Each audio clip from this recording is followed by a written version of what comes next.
There we go. Can everyone see that? Yep, we're good. Yeah. Okay. So, I'm just gonna quickly go through. Here's our planning meeting. Most of us are with you guys, our planning team. So I was just gonna go through what Rhythms of Grace is and our history and what we do, if that works. So I think it sounds like from the group that everyone knows that it is a curriculum that is offered through the Episcopal Church, created by Audrey, Scanlan, and Linda Snyder in about 2004. And I really like this definition of the program. The Episcopal Church offers the gift of inclusivity to those paired with a careful regard for structure, dignity, and ritual. And it is wholly ecumenical. And we do have people from different religious affiliations. And they say there's three cornerstones of the program, which are storytelling, play, and Holy Communion. Now my screen's not, there we go. I think someone said they have the book. There are 3 years of curriculum that are available.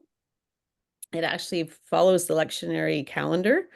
Year 1 has to be purchased. You can even get it through Amazon. But year 2 and 3, you can download for free from the website. And in each book, each year provides a lesson for each month, and then different special days, including Epiphany, Holy Week, Pentecost, and Nativity. And within each lesson, it gives you the scripture reading that the lesson's based on, a story to tell, crafts and activities. The communion service is same for all, and then they do give some song recommendations. And here, if anyone doesn't know the website, this is the website of Rhythms of Grace. So the history we've kind of covered, so I won't really go over that, except just to say we did have a lot of support from the rector and vestry, and I had gone to a vestry meeting in May 2017, and they did commit to supporting us with space and finances to get the program started. Here's this was our promotional card that we would hand out at the autism fairs and everything, or if into other churches, explaining a little bit about the program, when it is, and we hold our program the second Sunday of each month from 3 to 4, and the address. Within our Rhythms of Grace time, we follow an order of service, and this is the order that's recommended in the curriculum. We start with a welcome, have a song, we have our story, our activities, another song, birthday prayer, Eucharist, and dismissal, and then social time. And I was just going to go very briefly through most of those major elements. We really put in a lot of effort in welcoming people. And I think that really sets the tone for our time together. And we have a name tag for every single person that comes in. We greet them at the door. We help them find their name tag. People just kind of congregate there. And it really sets the tone of being relaxed and friendly. If there are new people who come, we always get the contact information and ask for a photo release, because we sometimes will take pictures. And we do, one team member takes the lead for that, and that is Cindy, who's here, and she's great at organizing, and so happy that she's there to do that for us. After everyone comes in, we gather, and then the first activity is to tell a story. Our storytelling is very interactive, and we use different modalities on different times. This story here was the baptism of Jesus by John, and you can see we have water, which is cloths, and everyone's acting out the story. Some stories that are hard to act out, we have visuals. This was a felt board. And sometimes we'll tell stories using visual props. This is a very favorite one, the nativity story. We do the same one every year and everyone loves it. And there's 12 bags here that have to be opened. And in each bag is a piece of the nativity scene. And so we create the nativity scene as we tell the story as the bags are opened.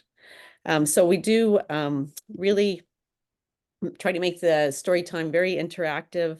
It's pretty brief, only 10 to 15 minutes, and the story is based on the scripture reading for that week. If the story in the curriculum doesn't work for our group, sometimes we feel they're a little bit vague or not vague, are difficult stories to tell. We sometimes will go back to the lectionary calendar and find a different scripture reading. Another really important part of our service is music. And we always have some live music. We're lucky. We had Father Richard with us for quite a while. Sister Delia, they played guitar.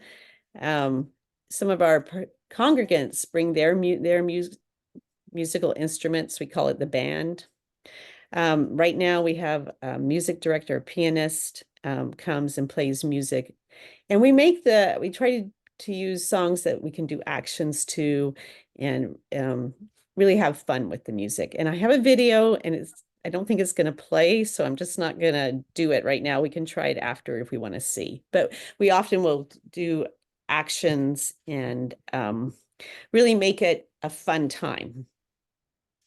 So we do 3 songs during the service, the opening song, the regathering song after a craft, and the end of service song. Here's a sample of some of the songs that we sing. So you see they're all pretty simple melodies, easy to sing, easy to do actions to. Sometimes there's sign language, sometimes they're just general actions. And sometimes we bring out instruments and give everyone an instrument. So we really do make this a really important, happy time in our service. After we have the story, we move into our craft and activity. The crafts and activities are all based around the story and are meant to build on the story. If you see in here, we have a labyrinth on campus, which is really nice. And the theme that day was different ways to pray. And so a labyrinth is a really nice way to introduce praying. Here we had the story of Joseph, and then we had one of our team is a photographer, and they set up a photo booth, and everyone got a picture with the multicolored coat. Parachutes are great. This was calming. Here's the boat, and it was calming of the seas, so we could make the seas very bouncy and then calm it. And here's a palm parade. We didn't have a donkey, but we had a miniature horse come in right here, and you'll see palm fronds, and we're all singing Hallelujah and walking the campus. So really fun activities to get everyone involved, building on the theme. And then other times we'll do crafts. And they again build on the story. Here we do cookie making with different cookie cutters, typically making collages. This was a storm in the bottle. You can barely see, but it was blue water with, I think it was soap, and he shook it and made a storm. And here was a Christmas ornament. And this was actually during COVID, and we sent the supplies to everyone's house before the service. And so those sorts of crafts. Sometimes we'll do rock painting and potting plants, especially if it's near a big holiday and people want to take things home as gifts. The craft time is about 20 minutes. It takes a bit longer than we thought to begin with, because there's a lot of talking and socializing during it. And some people are very particular about the crafts. We have always try to have some choice because not everyone likes the same thing. And in fact, some people don't like crafts at all. Actually, my son doesn't really engage in crafts, and we have one or two that don't, and they really just sort of visit and socialize. Group activities work really well for some lessons. But the things we've learned are that our participants don't really want to take home paper crafts. So a lot of the things in the books were paper crafts, and we've moving away from those. Quite a few of our participants are limited in their fine motor skills, and some have gross motor or impairments as well. So we do have to be sure that we have enough helpers to cut, to help glue or move little stickers, anything that's quite small. So we do that.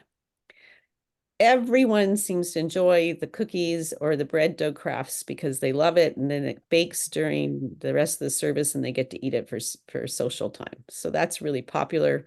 And also making plants and painted rocks and things that are really nice to give away as gifts are very popular for special occasions. We'll be doing it for Mother's Day. We'll be potting plants. After the crafts, it's a regathering. It's sort of a little bit like herding cats at that point to get everyone from the craft area of the room. It's a fairly large room we're in. It's our parish life center, back up to where the chairs are. So it's a bit of a funny time, but we try to get everyone up there and then sing a song to get everyone centered. And then we have a birthday prayer for any birthdays during the month. At that point, for that song, we really base it on try to base it on the story. Once we're regathered, we move right into the Eucharist service. Our Eucharist setup is quite simple. As you see on the lower picture, it's in our Parish Life Center. We set up the altar right at the top of the stairs and have our Eucharist right there. We use the Eucharist that's in the Rhythms of Grace curriculum book. It's very simple. It's printed out on one page, and we laminate those pages and we put them out before the service starts. So there isn't that much reading, and it takes about probably 10 minutes, 10 to 12 minutes. The only thing that's not written on here that we say is the Lord's Prayer, but everyone seems to know that pretty well.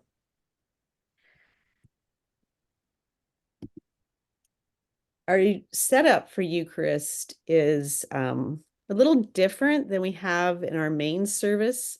We use pita bread, and one reason we do that is that the traditional wafers are really difficult for quite a few people from a sensory perspective, because they're kind of papery, and everyone seems to be able to prefer the pita bread. We also use individual cups, because a shared cup can be really a difficult concept for our group. And when we started, we were told we had to use wine. So we use de-alcoholized wine. But now we're allowed to use grape juice. But we do use grape juice in the little cups. And we take the communion to our group. And again, I have a video, and I might just try it, even if it doesn't make sound, just to show you how we play it, if that's okay with everyone. Is that okay? Yep. Okay, let's try. We will see. Select. Okay. Can you see the screen? No, I don't want to do it like this. Oh, the sound's on. But I want to move it. This is my blood poured out for you. It's 3 minutes, and I wanted you to see the end of it. I don't see how I can't fast forward this way. So today, we remember Jesus. Oh, did it stop? Yeah. Oh, technology sometimes for me. Okay. Give it one more shot. Okay, 1 second. I think I can maybe do it like this. Let's just try end screen. Eucharist. Can you see this? Yes. Yes. Okay. Hallelujah, Christ, our Passover is sacrificed for us. We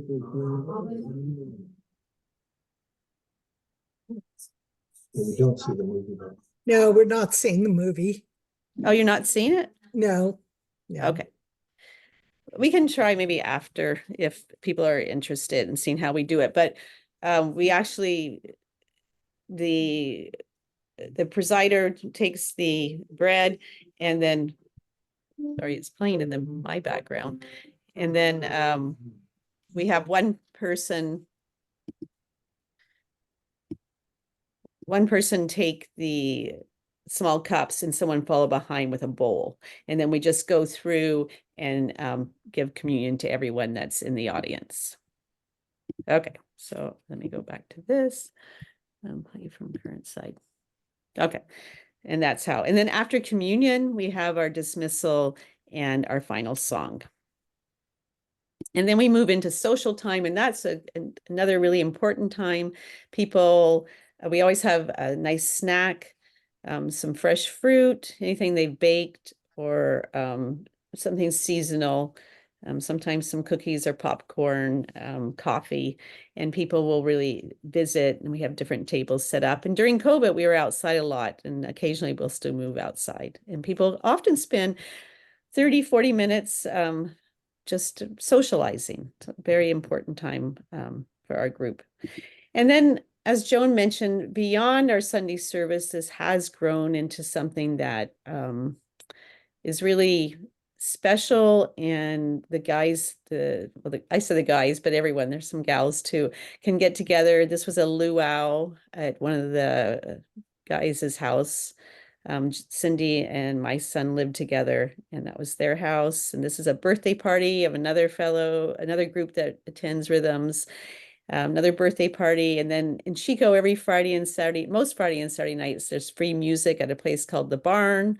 And this was a gathering at The Barn, I think like in November. And so they really have a good time together. I reached out to families, and you've heard some of them tonight. Mention these, but this was experiences of the participants and families. It helped our families as newcomers, California. Cindy and Joan was talking about her son Ian and having friends, and even through COVID, Ian's face would light up when he saw his friends on the screen.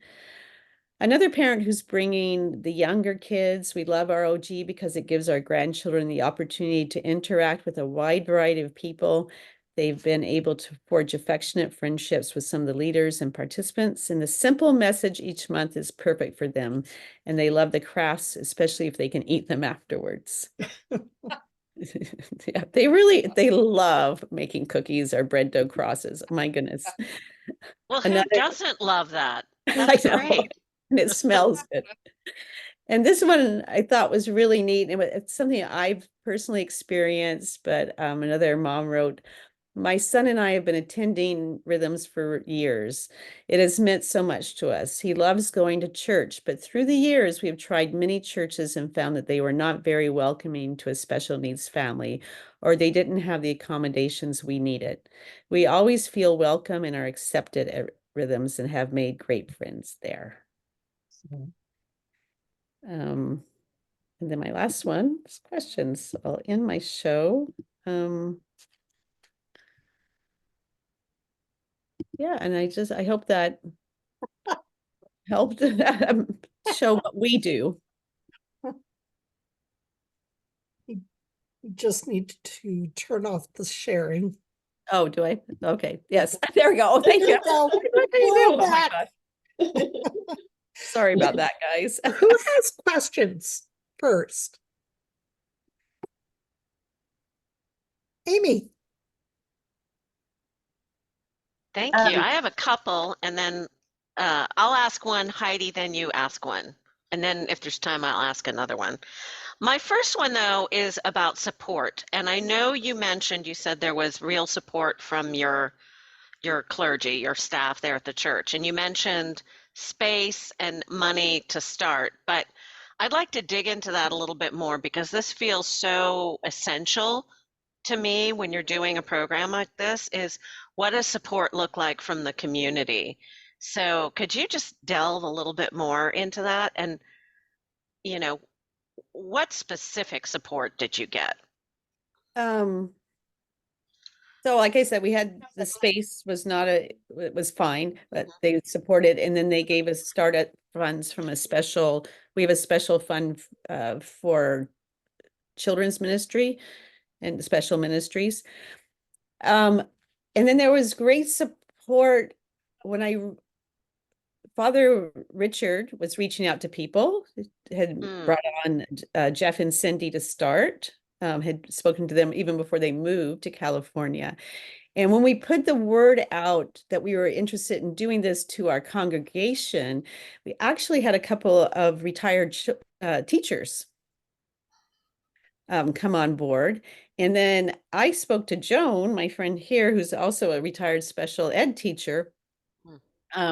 And so we did have at the beginning a planning team of about 6 people that were really new to how to work with having retired teachers is amazing, because I'm not. I'm a professor, which is really different.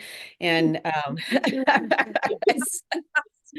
so we had that support, and then we did have support from our congregation in other ways, other people just sort of asking what they could bring. And we used one of our fellows did the graphics for our card, and did our logo for Rhythms of Grace. I don't know from the larger community outside of St. John's that we had any support. It was basically from within the church. Have Okay, you but that, had support from them since? As it's grown? Just in getting the word out. Everyone's happy, like inviting us to like autism, like I said, autism fairs, autism walks, where they're happy to have us there and have a table. I think if they hear of someone who's looking for a church, they certainly, know that they can tell them about the program. okay. It's good to know. I mean, I just think that's so important with a program like this. And if church members other church members who maybe don't attend, but continue to say this is important in the church and we want to make sure this continues on. And I would assume that you give a report every year, like to annual meeting, or you're talking about it to the rest of the congregation at times.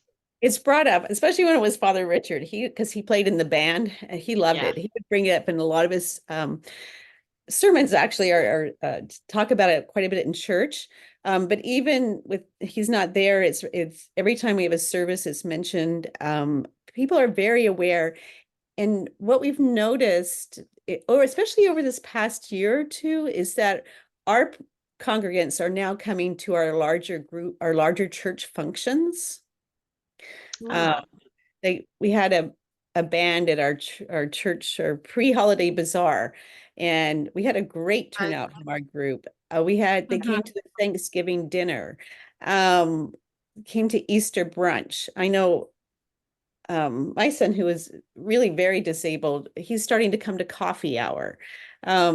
So I think we're becoming more integrated, and people are really seen, and it means a lot to our church family. Yeah. Thank you. Heidi, you had a question? All right, thank you. I was curious, I saw that you meet once a month. Is that 12 months a year? And then how long does it take to prep each session? Yeah, we meet about 12 months. Sometimes we'll miss a month just if something's happening, or sometimes we'll decide to do a party in the summer, or something different. So 11, 12 times a month. Prep, we're better now. It it took a while, quite a bit in the beginning. Now we typically have a planning meeting every 3 months, and we plan out 3 months in advance. So we'll plan 3 months because we have our stories kind of down. We've done all 3 years now. And so we can revisit what we've done and sort of build on that. And then So that's like 2 hours or planning meetings, and then we divide up the tasks between our group. And I must say, we're just so fortunate to have had the same planning meeting since 2000, planning group since 2017. So we're all pretty comfortable with each other. We've amassed a lot of the stuff we need. Prep maybe takes an hour outside, like to draw things or cut things or whatever, laminate. And then the day of, Cindy gets there, what, about one, Cindy? Yeah, about 2 hours. About 2 hours. Slow, To kind of set up slow pace. chairs and everything else. Yeah, get everything set up and do any, like, I needed to write the words of the song down last Sunday, but I had to wait till our piano or musical director got there. So that's kind of just a nice prep time. So that's kind of vague, but I would say 2 hours a month for sure, and maybe another hour and a half in addition for people. Stas, did you have a question? I did. I was curious, do you all do anything to like engage like typically developed youth or anything like that to be a part, like to partner with the kids and the participants you have with disabilities to kind of bring in that inclusive part of bringing both sides together? Or is this program set up mainly for just special needs without having a typically developed buddy or something along those lines? Is it mostly adult parent volunteers, or are you bringing in like typically developed youth from the youth group in your church to serve as the volunteers to assist? That would be nice, yeah. Nice, but no, we haven't done that. Some of the children coming are typically developing children. And we've had one or two children come and try it out, but kind of wasn't for them. But we haven't enlisted any helpers. We did say in the very beginning that people who need assistance needed to bring that assistance with them. Well, I was thinking more from the perspective of not having to have like the parents of children with special needs have to be the volunteers to assist with this.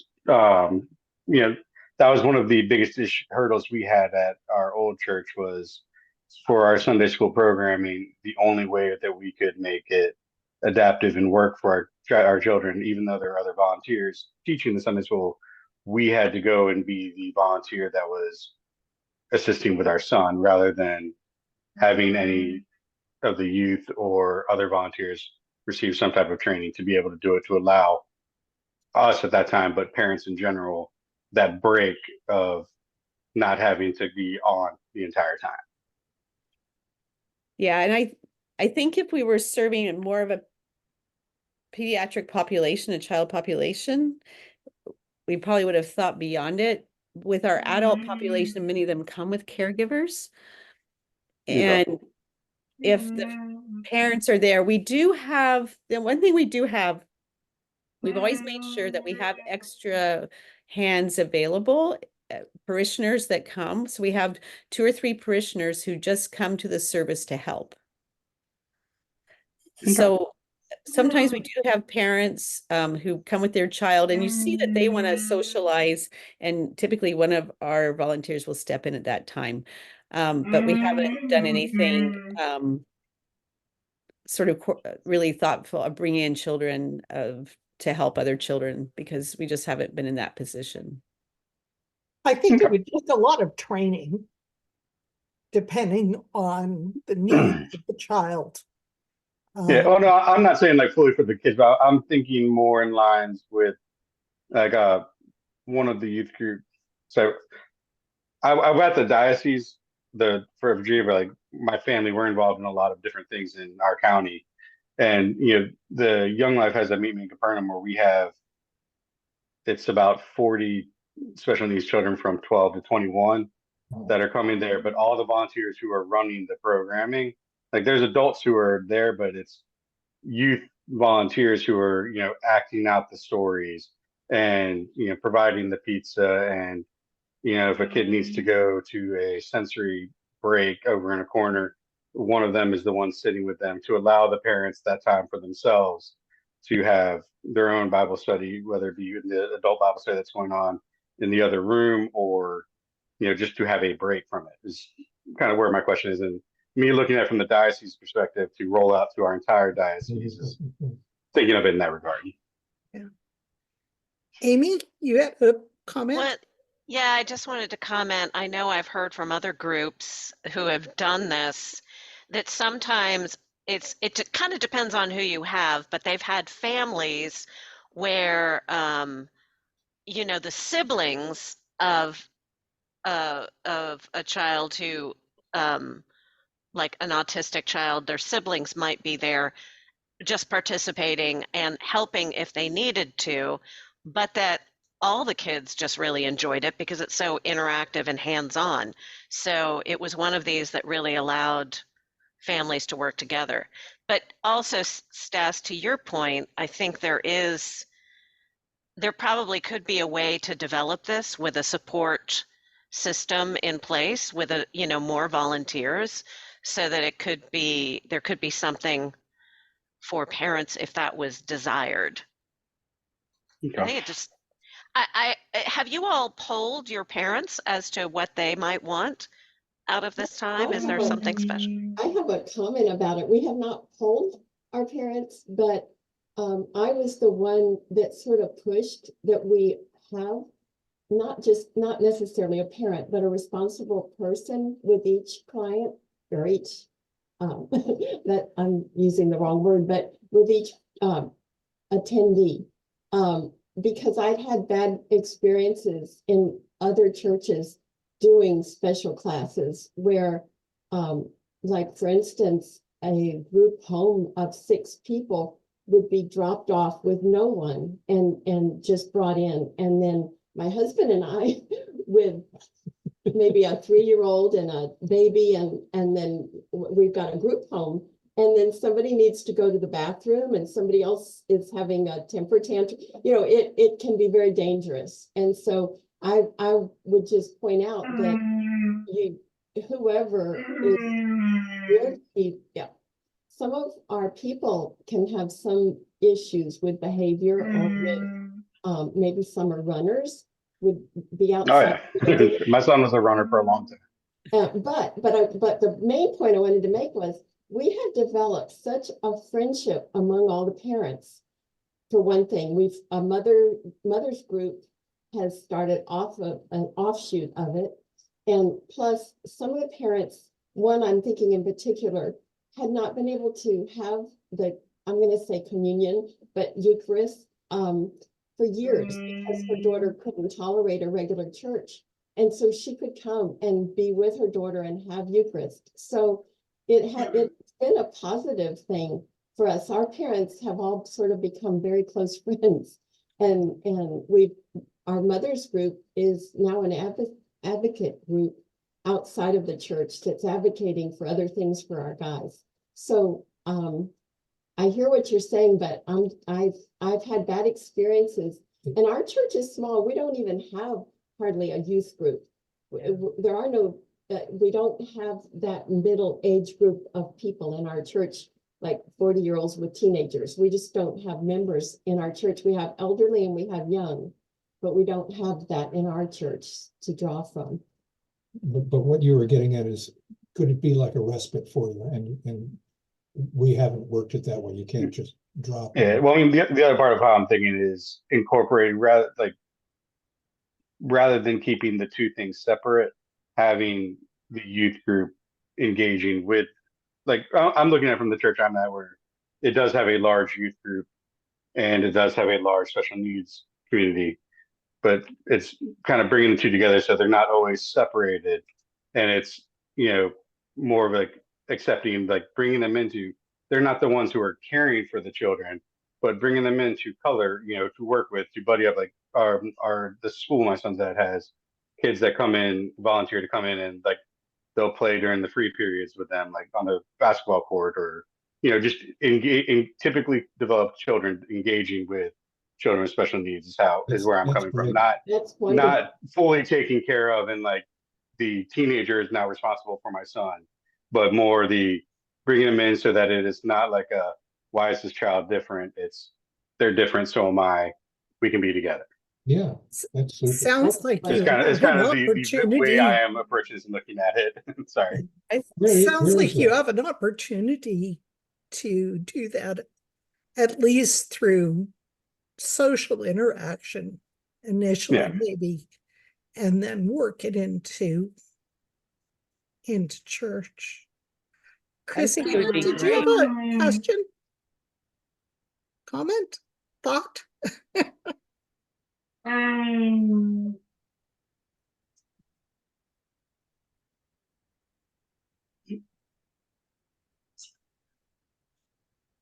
think it froze. No, we're almost there. We're just quiet. One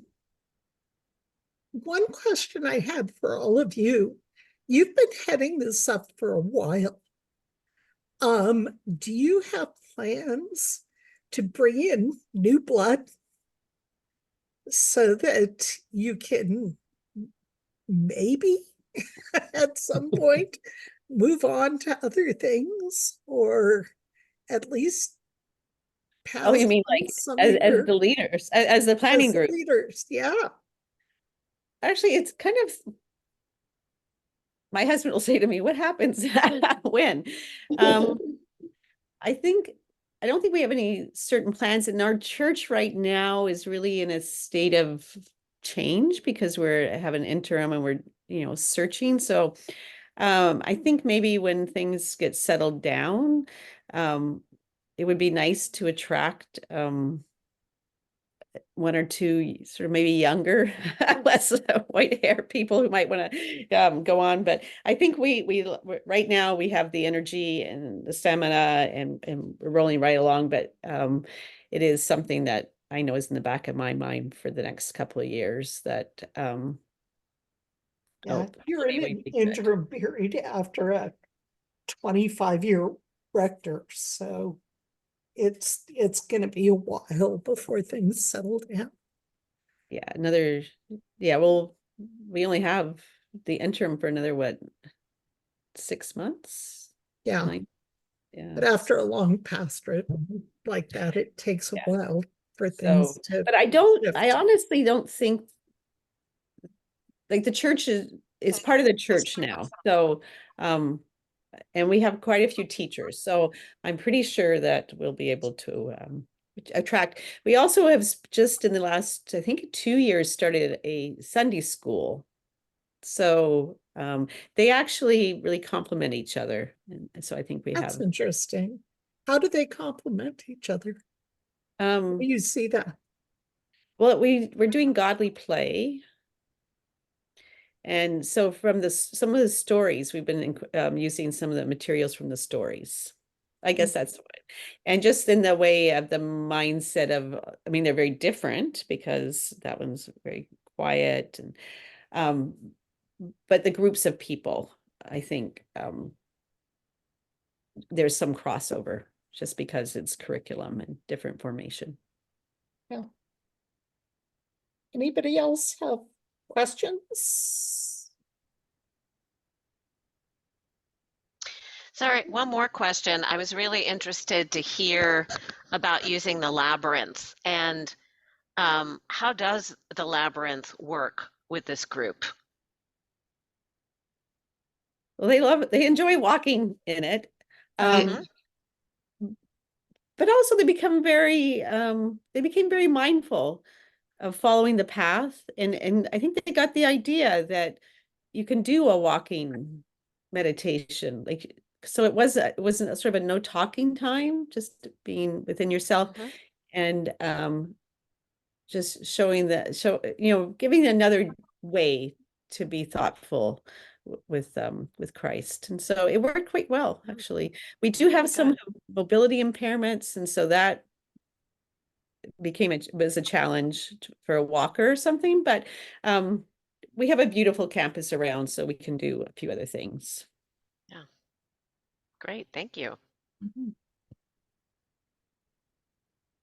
Christina, Simone, any other I questions? just thought of a question, and if you covered it or already said it during my Good Friday meeting, sorry.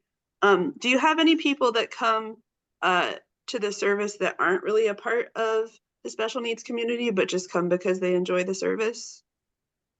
Well, we have actually some of the caregivers have told me they'd come even if they weren't with their person. But we do have some of the young children that are coming now, don't have special needs, and then just enjoy it and really enjoy it. And I know they come because one of the children can't sit through a typical service because of a special need, and so she brings her siblings and they like it just as much. Are any of you guys who have done this familiar with Messy Church? Because it sounds a lot like Messy Church. No, I was wondering what Messy Church was when I think it was Amy who said I was here to. I was like, I really like the sound of that because we're a pretty messy church. Let me tell you. You could get some new curriculum ideas around Yeah, it you for sure. definitely could. Yeah, there seems to be a lot of crossover in the format, although yours is much shorter. Messy Church usually includes a meal. Oh, So it's I'll a have to look it little up. more complicated, I would say. More like a. Where do you reading. find it? Where- Look online, there's a bunch of books. Just Google Messy Church. Just And they Messy have- Church. You'll see Messy Church stories, Messy Church plays, Messy Church crafts, Messy Church. It came out of the Church of England. So Right. we do have folks doing it in this country, but yeah, it came out of Church of England. I will say this, only because, again, I've known the Linda and Audrey who developed Rhythms of Grace, and I remember it way back at the beginning. They worked really hard to develop activities specifically thinking of autistic children and what would reach them. So I think this is where you'll get other ideas from Messy Church, but I know that this was designed specifically thinking of just learning and sensory details and things like that of, for the autistic child. But with your special needs teachers, you can filter out what Yeah. might work and what wouldn't work too, in terms of sensory stuff.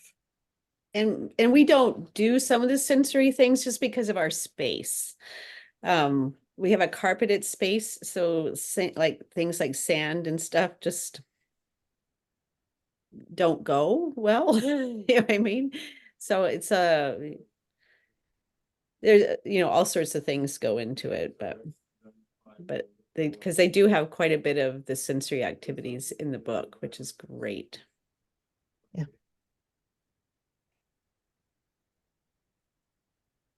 Heidi, anything else? Well, what's your budget? Like, do you guys have a budget line item now that's just for Rhythms of Grace, or are you still pulling from the children's? We have we had a line item in the last budget. We're just around 2,000 a year. So because right now we don't have to buy much. No. It's mainly snacks and sometimes like if we do potted plants, we need some plants, those sorts of things. So Yeah, and you've developed like the bags for the nativity one.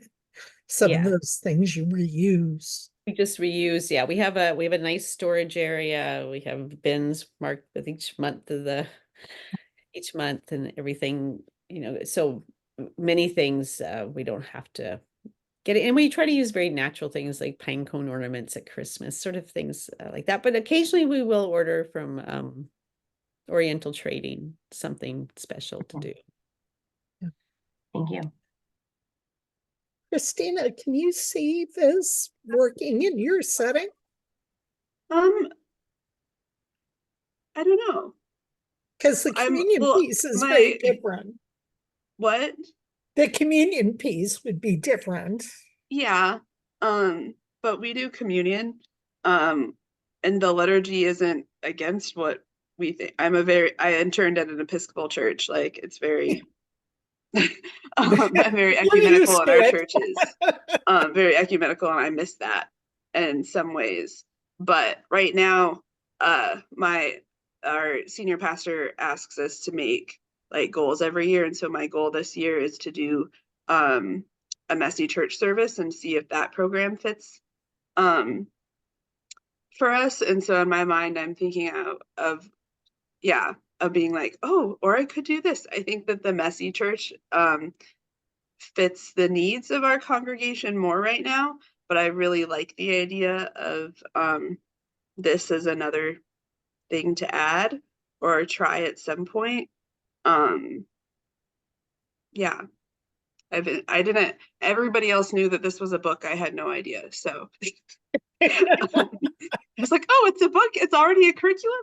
You have more stuff to read. Yeah.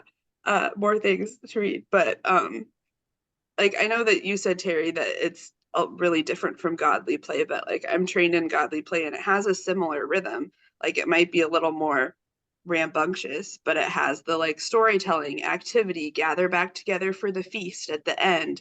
Not all godly play like teachers do the feast part, but like it has pretty much all the same elements as of godly play, just adds in some music.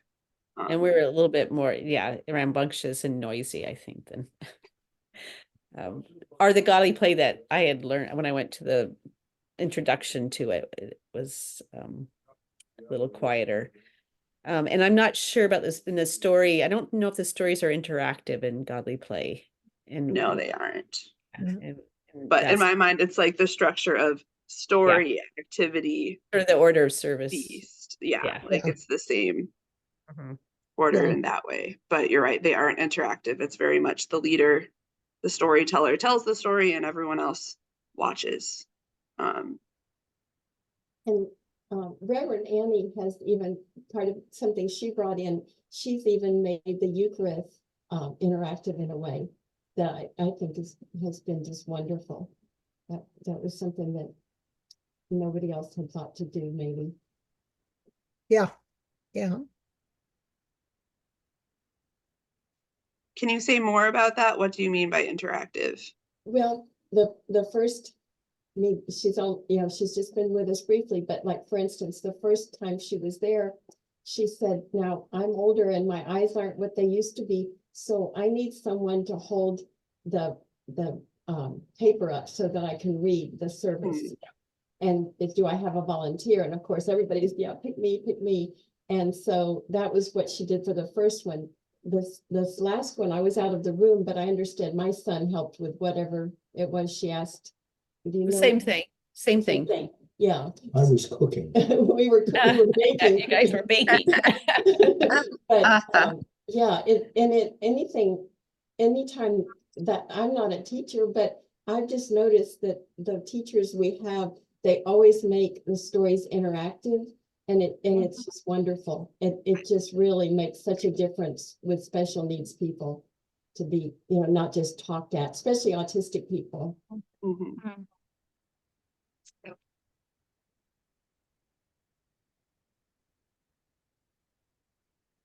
Amy, anything else?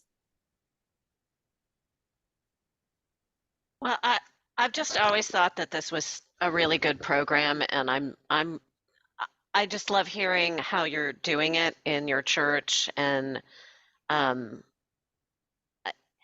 can really tell as well that you've made it fit your community.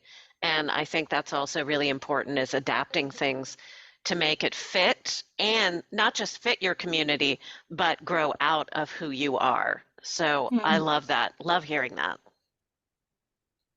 You are not that far away. If you have churches who are interested in it, they might go up and visit. I know. I was thinking of that. I haven't been up to Chico, but there was when I just looked it up on the map to say where is Chico again, because I haven't been in this area that long, but I just realized you were right next to Paradise, and I'm just thinking about the fires that were there and how awful that was, and I wondered how that affected your community, maybe how that was with this particular community, and if there are ways that you maybe even within Rhythms of Grace were able to talk about what happened, or just some way connect with that major traumatic event. That's a really good question. And actually, I'm going to speak briefly and then give it to Joan because her son lost his home in the fire. It was a very interesting time. And we actually, I think, were able to be a safe space. And we actually had people come who had been displaced, who had more mental illness than developmental disability, and really, I believe, find refuge and a sense of peace. And it is something that's actually, it just gives me a little goosebumps thinking about it, because we hadn't, was kind of early in our time, because it was the first year, like we had 10 services under our belt, but by the time it happened, but even it just as simple as providing coloring sheets and colored pencils to this man just gave him so much joy and peace at that time, because it was so traumatic for the community, but it really, people just came together. And Joan, I'll let you speak to it since you experienced it on a different level. Yes, my son was living in a supported living home, and it, like so many of them in Paradise, burned down and they had to escape. So he stayed with us for a while, but the California Vocations, which is the company that he was in, had to get a lot of homes very quickly, and for a while he stayed out at Winters, which was quite a ways from Chico.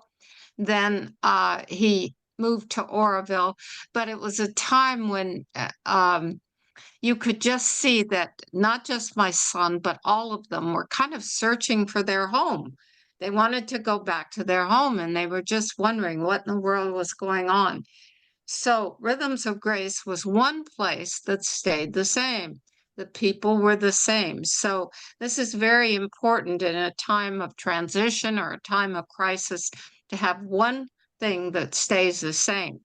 And then we know Noah got over the fire and the aftermath of that. Then we went into COVID. And Yeah. I was really afraid that he would kind of lose contact, because we couldn't have any contact. I couldn't pick him up. We couldn't have church services. Teri got it organized so that we did it on Zoom.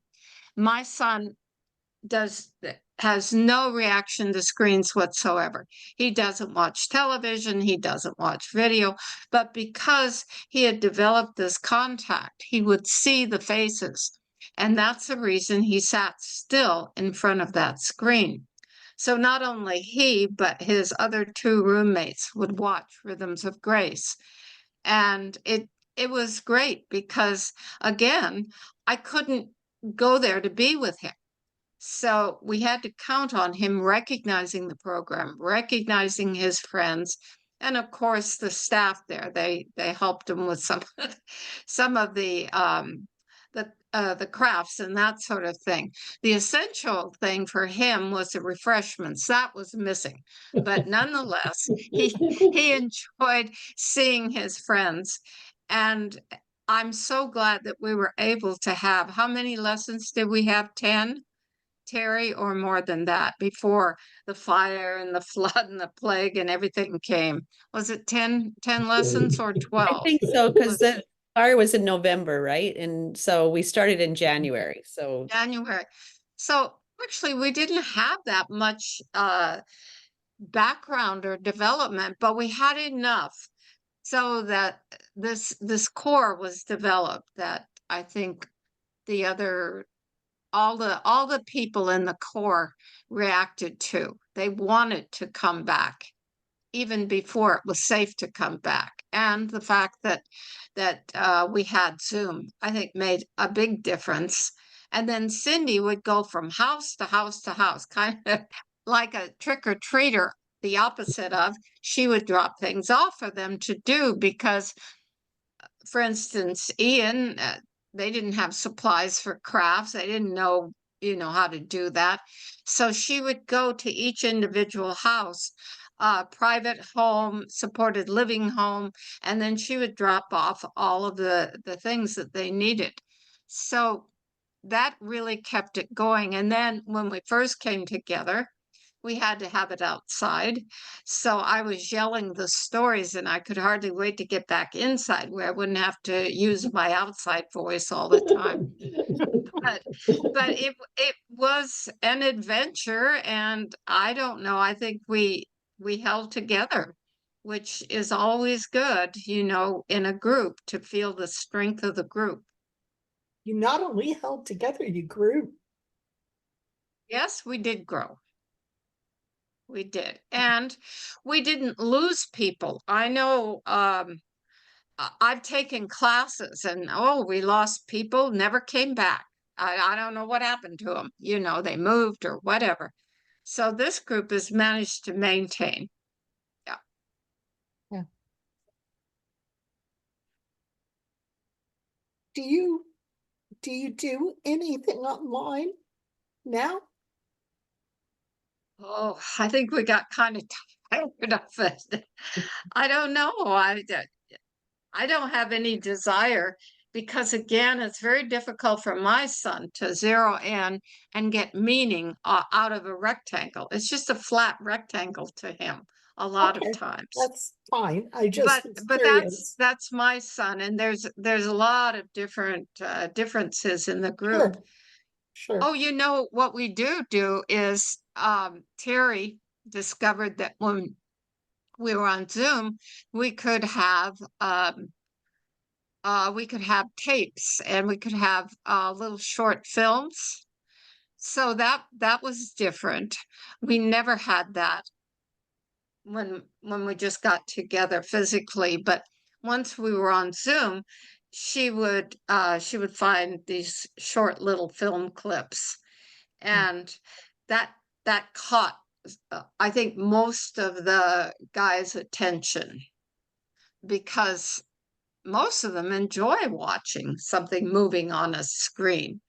So that was a different way of presenting the Bible story, because they were used to interaction, which they couldn't have. So then you had to have something to capture their attention, and animation is a good way, anything that moves the story along.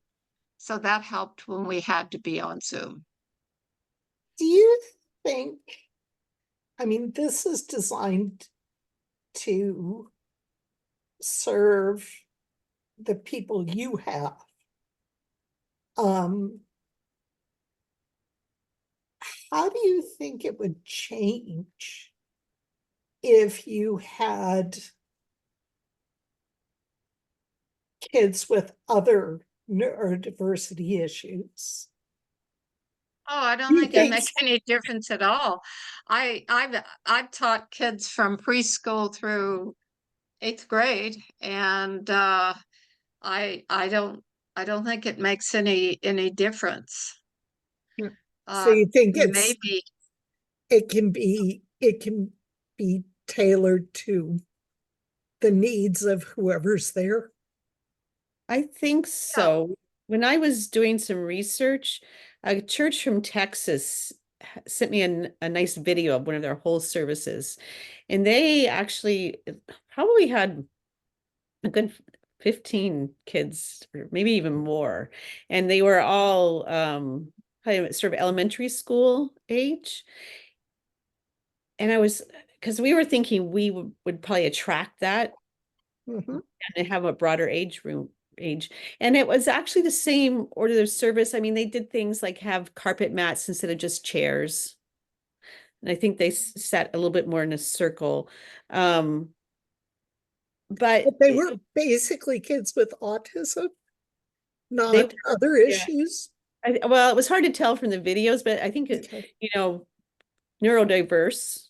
They were definitely, there weren't a lot with walkers or in wheelchairs. So I would think probably on the spectrum-y, but it was actually very similar. And when we look at our crafts and our songs, they actually fit very well with children. So I don't think it makes a lot of difference. And I think the curriculum is written more for children, I believe, from what I understood from the Right. book also. Right. So I got the idea that we were kind of different and then we had adults that it seemed like it was more like Sunday school age, younger kids. So, Yeah. but I But think it's working. It works it's- fine for you. yeah, it's working. And I mean, yeah, we don't use like water tables, or we tried once with little swimming pools, and Cindy's laughing. That was like, they looked at us like, are you crazy? So Uh, and we did finger painting once, only once. It's like, where some of those activities I think the younger group would have enjoyed. And oh yes, yes. so, but I Something think physical. the structure works, I think, That's across. for sure. That would be my And thinking. our group is really kind of diverse. We're not all autistic in it. No. We No. we have Uh-uh. 3 cases with severe mobility issues from cerebral palsy. And we have, I'm just saying, we have all different, we don't have just autistic people. Okay, Down- well, that's helpful to know. We have Yeah, Down Downs, syndrome. we have Downs, yeah, we have, Cerebral palsy, just mild Prader-Willi. I mean, we don't ask what their disability No, is. no. So, and some just mild intellectual disability.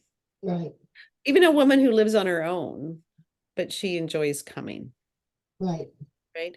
So, and then to someone like my son who's nonverbal and needs help in every aspect of life. So, and the sort of, I guess, messiness, I think of messy church, but it sort of allows everyone a part of the process of the being a part of the program. Well, we've just got a couple more minutes. So does anybody else have any questions, comments? Anything else you want to hear?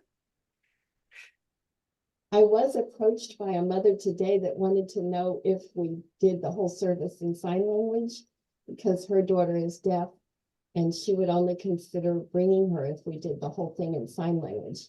So that's an So interesting- that's your next challenge, to find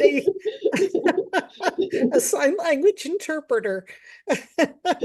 She was a pastor somewhere, I don't know where, but anyway, it was interesting to me that I thought, wow, yeah, we wouldn't meet that need. Not right now. Although No. Not right now. we do Maybe later. some finding. We do some. Yeah. Yeah. That's we always learn and grow. Well, thank you so much, Teri and Joan and Jeff and Cindy for coming and sharing. And thank you for the rest of you for showing up and asking Thanks for good your questions. interest. Yeah. Well, thank you for having us. It was really Province really One nice. reports this and puts it on their YouTube channel. When the Province One director has a minute, so I'm not sure when it will get up, but it eventually will be on the Province One YouTube channel. So Oh, that's great. yeah, Maybe Terry, you could put on the scene with the singing. Maybe they could figure out how to put that on YouTube. I can ask Will. Well, we could give it a go, give it a try, I guess. Yeah, just Yeah. let me know if there's a way and I can try There's to a get that. way, some I'll, way. I'll ask Will and I'll get a hold of you if we can. So, Sounds good. well, thank you much and have a good Thank evening. you for having us. Thank you, everyone. all. Good Yeah. afternoon for you on the West Coast. Yeah. Thank you all for your time. Thank you. Thanks, Lene. Bye. Good to see you. Thank you, Lene.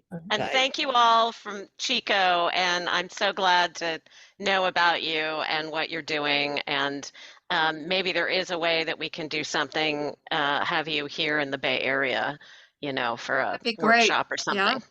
That would be great. anytime. Thank you. Bye. All right.